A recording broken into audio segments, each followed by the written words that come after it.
Welcome to Khyati connects. నేను విద్య.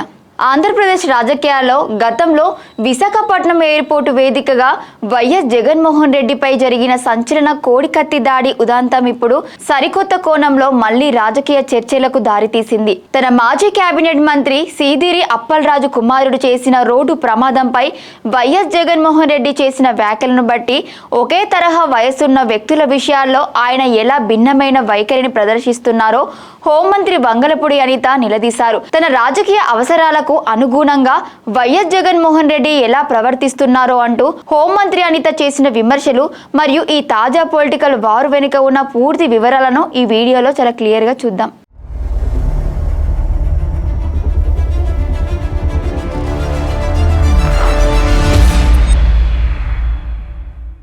ఆంధ్రప్రదేశ్ రాజకీయాల్లో ఎప్పుడు అత్యంత వివాదాస్పదమైన అంశంగా నిలిచే విశాఖపట్నం ఎయిర్పోర్టు కోడికత్తి దాడి కేసు ఇప్పుడు సరికొత్త సమీకరణాలతో మళ్లీ తెరపైకి వచ్చింది. ఈ వివాదానికి ప్రధాన కారణం 2 రోజుల క్రితం వైఎస్ఆర్ కాంగ్రెస్ పార్టీ అధినేత వైఎస్ జగన్మోహన్ రెడ్డి తన మాజీ కేబినెట్ మంత్రి సీదిరి అప్పలరాజు 18 ఏళ్ల కుమారుడిని ఉద్దేశించి చేసిన కొన్ని సంచలన వ్యాఖ్యలే. సీదిరి అప్పలరాజు కుమారుడు బైకు నడుపుతూ ఒక ఘోర రోడ్డు ప్రమాదానికి కారణమయ్యాడని, ఆ ప్రమాదంలో ఒక సామాన్య వ్యక్తి ప్రాణాలు కోల్పోయాడని సమాచారం. ఈ ఉదాంతంపై స్థానిక పోలీసులు కేసు నమోదు చేయగా వైఎస్ జగన్మోహన్ రెడ్డి మాత్రం ఆ బాలుడి మీద మర్డర్ కేసు పెట్టడం పైన మీడియా ముఖంగా వ్యతిరేకించారు. వైఎస్ జగన్మోహన్ రెడ్డి మీడియాతో మాట్లాడుతూ రోడ్డుపై ప్రమాదాలు అనేవి సహజంగా జరుగుతుంటాయని, కేవలం ఒక బైక్ ప్రమాదంలో వ్యక్తి చనిపోయాడనే కారణంతో 18 ఏళ్ల బాలుడిపై హత్య కేసు ఎలా నమోదు చేస్తారంటూ ప్రశ్నించారు. ఉండి ఎవరిలో గుద్ది బైక్ తోలుతా ఉండి ఒక మనిషి చనిపోయాడు. బట్ ఆ పిల్లోడు 18 ఏళ్ల పిల్లోడు బైక్ తోలుతా ఉండి ఆ పిల్లోడికి ఏం తెలుస్తుంది? ఒక్కొక్కసారి జరుగుతాయి. జరిగినప్పుడు నువ్వేం చేస్తా ఉన్నావు? ప్రభుత్వం ఏం చేసిందో తెలుసా? ఆ సిదిరి అప్పలరాజు కొడుకును మర్డర్ కేసులో హోమిసైడ్ సెక్షన్ పెట్టి ఇరికించాలని ప్రయత్నం చేసింది. నిజంగా ఈ ప్రభుత్వం మానవత్వం ఉందా అని అడుగుతా ఉన్నా.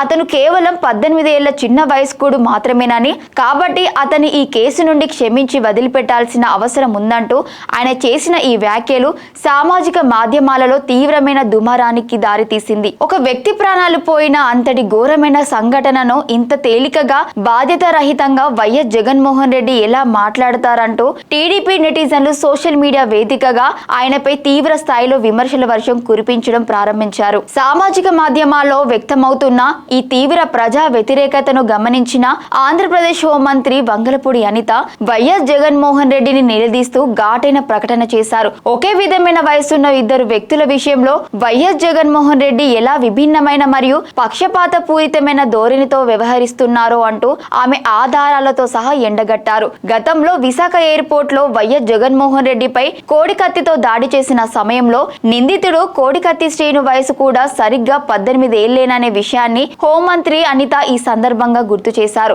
నాడు 18 ఏళ్ల వయసున్న ఆ పేద బాలుడిని క్షమించడానికి ఇష్టపడని వైఎస్ జగన్మోహన్ రెడ్డి అతనిపై కఠినమైన చట్టపరమైన చర్యల కోసం గట్టిగా పట్టుబట్టారని పేర్కొన్నారు. కానీ ఇప్పుడు తన సొంత పార్టీకి చెందిన మాజీ కేబినెట్ మంత్రి కుమారుడు 18 ఏళ్ల వయసులో బైక్ నడుపుతూ ఒకరి ప్రాణాలు తీస్తే అతని మాత్రం హత్య కేసు నుండి ఎలాంటి శిక్ష లేకుండా సులభంగా తప్పించాలని కోరుకోవడం ఏ రకమైన న్యాయమని హోంమంత్రి అనిత ప్రశ్నించారు. తనపై దాడి జరిగినప్పుడు చట్టం కఠినంగా ఉండాలని కోరుకునే వ్యక్తి తన అనుచరుల పిల్లలు నేరాలకు పాల్పడినప్పుడు మాత్రం చట్టం నుండి వారు ఇష్టానుసారంగా తప్పించుకోవాలని భావించడం వైఎస్ జగన్మోహన్ రెడ్డి స్వార్థపూరిత మనస్తత్వానికి అద్దం పడుతోందని ధ్వజమెత్తారు.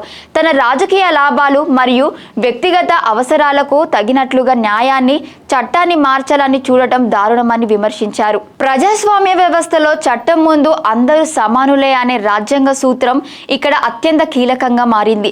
హోంమంత్రి వంగలపూడి అనిత లేవనెత్తిన ఈ పాయింట్ రాజకీయ వైఎస్ఆర్ కాంగ్రెస్ పార్టీని మరియు వైఎస్ జగన్మోహన్ రెడ్డిని తీవ్రమైన ఆత్మరక్షణలోకి నెట్టేసేలా ఉందనడంలో ఎలాంటి సందేహం లేదు. కోడికత్తి శ్రీను ఉదాంతంలో నిందితుడు సుదీర్ఘ కాలం పాటు జైలు శిక్ష అనుభవించాల్సి వచ్చింది. కానీ నేడు ఒక సామాన్య పౌరుడి ప్రాణం పోయిన రోడ్డు ప్రమాదం కేసులో నిందితుడు కేవలం విఐపి లేదా మాజీ మంత్రి కుమారుడు కాబట్టి అతనికి చిన్న వయసు అనే వెసులుబాటు కల్పించాలని కోరడం వైఎస్ జగన్మోహన్ రెడ్డి రాజకీయ విశ్వసనీయతను ప్రజల్లో తగ్గించేలా చేసింది. ఈ ఉదాంతం ద్వారా కూటమి ప్రభుత్వం ప్రతిపక్షాల ఆరోపణలను తిప్పికొట్టడానికి ఒక బలమైన చట్టపరమైన అస్త్రాన్ని పొందింది. వైఎస్ జగన్మోహన్ రెడ్డి ఇటువంటి సున్నితమైన నేరపూరిత విషయాలపై మాట్లాడేటప్పుడు బాధితుల కుటుంబాల ఆవేదనను కూడా పరిగణలోకి తీసుకొని మరింత పరిణతితో వ్యవహరించాల్సిన అవసరం ఎంతైనా ఉందనే అభిప్రాయాలు వ్యక్తమవుతున్నాయి. చట్టం తన పని తాను చేసుకోపోతున్న తరుణంలో కేవలం రాజకీయ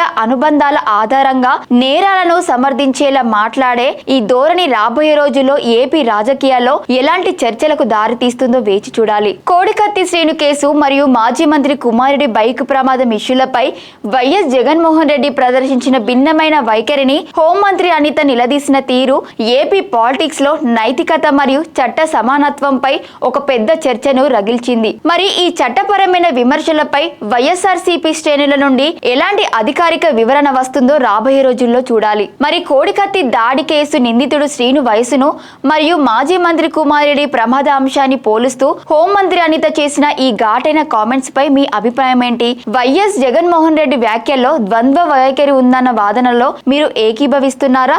మీ అభిప్రాయాన్ని కింద కామెంట్ సెక్షన్ లో రాయండి. మరిన్ని తాజా పొలిటికల్ అప్డేట్స్ కోసం చూస్తూనే ఉండండి. Thank you for watching Khyati connects.